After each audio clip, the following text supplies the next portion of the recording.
Polemik pemindahan ibu kota negara ke Penajam Pasir, Kalimantan Timur, masih terus mengemuka pasca Legislatif DPR RI mengesahkan rancangan Undang-Undang Ibu Kota Negara, RUU IKN, menjadi undang-undang pada tanggal 18 Januari tahun 2022. Ada kalangan menilai proses pemindahan ibu kota ini terlalu terburu-buru. Diperlukan pertimbangan yang matang untuk pembangunan ibu kota negara yang rencananya dilakukan secara bertahap sebanyak 5 fase sampai tahun 2045. Anggota DPRD DKI Jakarta dari fraksi Gerindra, Inggartius Hua, menilai pemindahan ibu kota sah-sah saja, namun perlu dibeberkan juga data-data terkait masalah transisi pemindahan ibu kota tersebut. Apalagi proses pembangunan ibu kota negara yang baru ini akan melalui 5 tahapan sampai tahun 2045.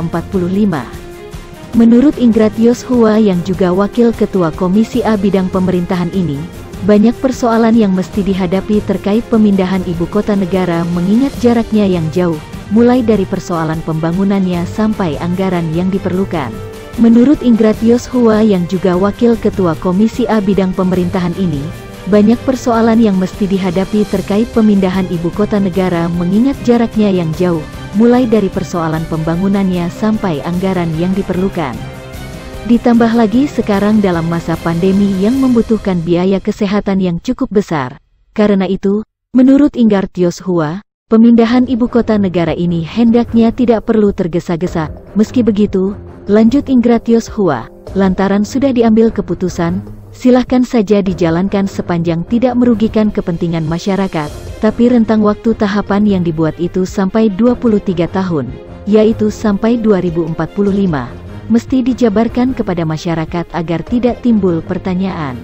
Jakarta sebagai ibu kota negara dengan luas yang terbatas dan penduduk yang sangat banyak sampai kegiatan usaha pada siang hari maksud saya dari pagi sampai siang sampai sore itu bisa kurang lebih mencapai sampai 12 juta orang yang ada di Jakarta. Dikaitkan dengan sarana prasarana yang ada memang belum cukup menunjang, bahkan ada yang namanya banjir yang sampai hari ini belum terlaksana. Program untuk pengendalian banjir belum bisa dilakukan dengan baik.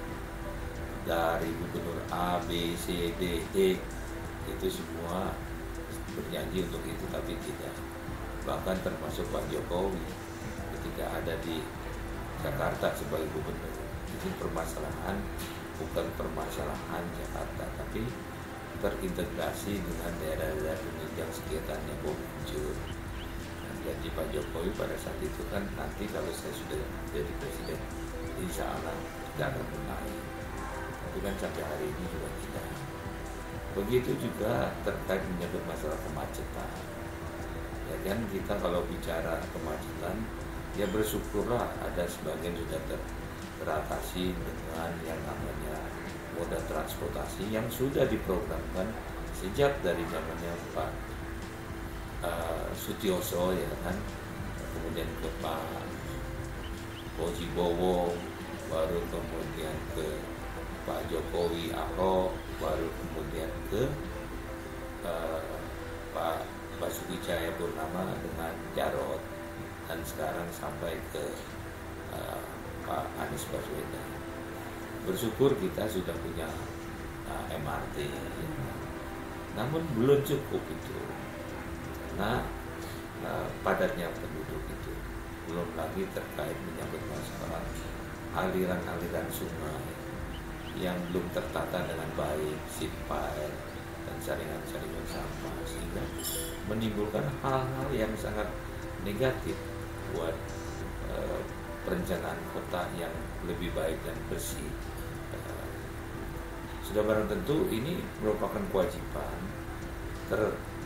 artinya harus terpadu bagaimana pemangku kekuasaan baik di pusat maupun di provinsi DKI bisa berkolaborasi dengan baik untuk memecahkan permasalahan ini.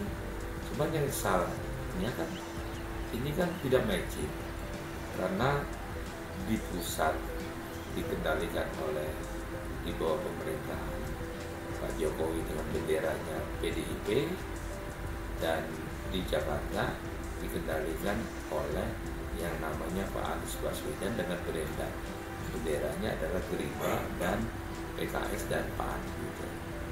Sebetulnya kalau kita sudah selesai berkontestasi, sudah kita tidak boleh lagi berbicara mencakup masalah warna. Tapi Anda ini walaupun diusulkan oleh bendera-bendera partai, tapi kan yang memilih rakyat. Sudah, karena partai itu didirikan untuk mensejahterakan masyarakat, untuk sebagai kontrol kepada pemangku kepentingan itu, gitu. Apa pelaksana kepentingan itu, gitu. Makanya ada yang namanya presiden, presiden, eksekutif, terus kemudian DPR, ada legislatif. Begitu juga di DKI, gubernur dan eksekutifnya, dan kami sebagai anggota dewan sebagai legislatif. Nah, fungsi itu kan harus kita jalankan dengan baik. Kalau itu aja semua bisa dijalankan dengan baik tanpa cawe-cawe, tidak bicara lagi koalisi besar, tidak bicara lagi menyangkut masalah oposisi. Saya yakin kalau terkontrol dengan baik, bisa Jakarta sendiri memecahkan permasalahan itu. Cuman kan sekarang sudah diambil alih oleh pemerintah pusat terkait menyangkut masalah yang namanya pemindahan ibu kota. Buat kami sih sah-sah saja gitu, karena wakil rakyat kita di DPR membuat pansus dan sudah diselesaikan itu semuanya. Cuman kurang lengkap apabila itu dilakukan dengan tidak mengeluarkan data-data terkait menyangkut masalah masa transisi ini. Kita tahu kan ada dari tahun 2023 sampai 2045, 5 fase itu.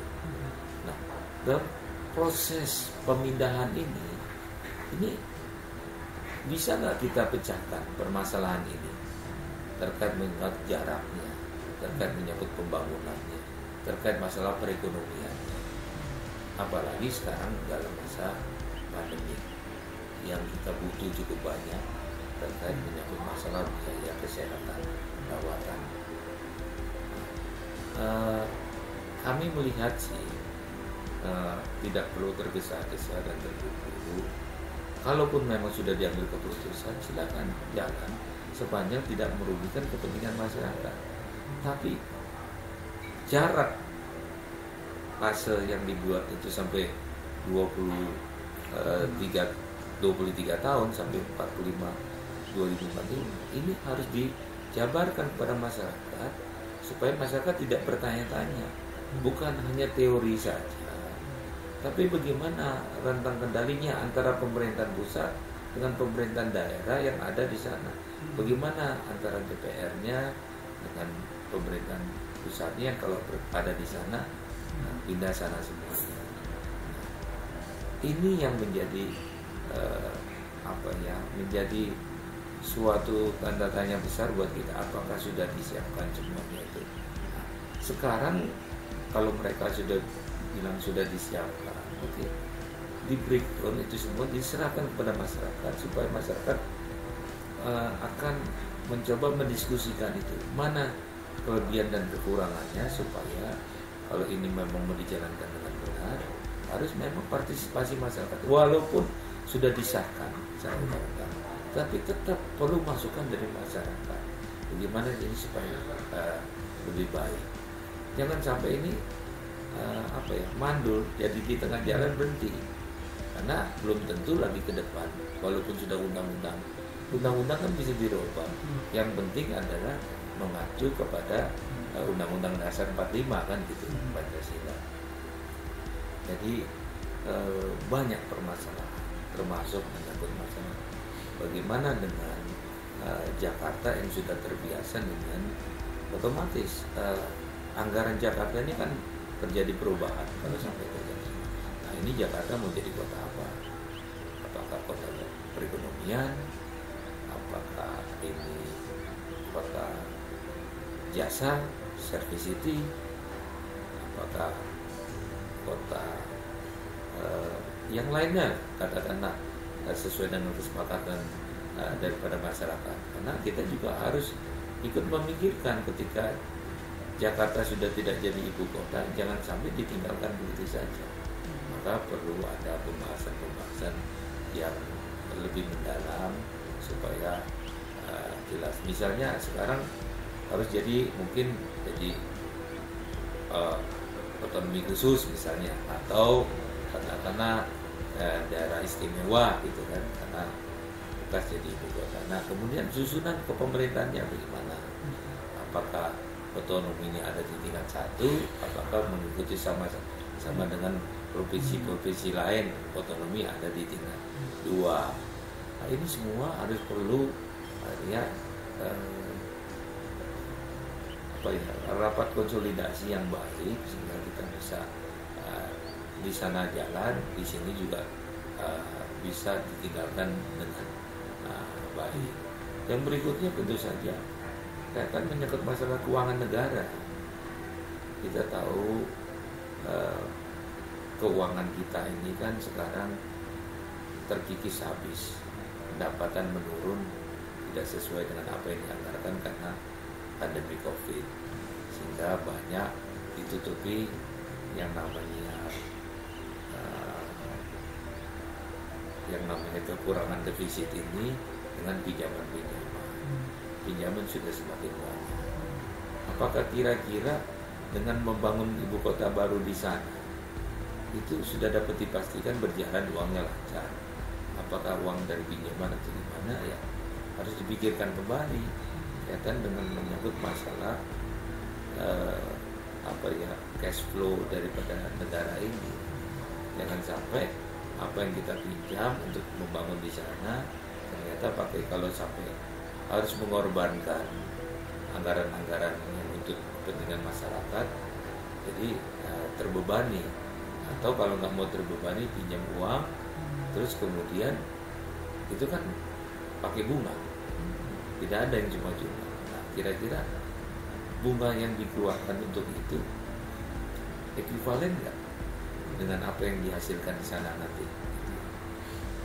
Nah, itu semua kan kembali lagi kepada pemangku kekuasaan dan wakil rakyat yang ada di DPR harus bisa mentransparankan ini terkait menyangkut masalah perundang-undangan yang sudah disahkan gitu.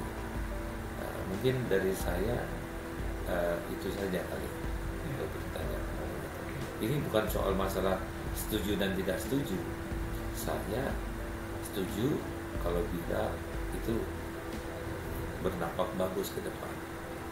Tapi kalau nanti di tengah jalan terjadi stuck, bagaimana dengan itu? Belum lagi menyangkut masalah surat menyurat dan lain sebagainya.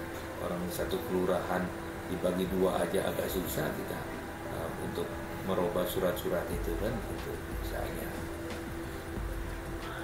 itu pusat pemerintahan dan otomatis semua kan tergantung.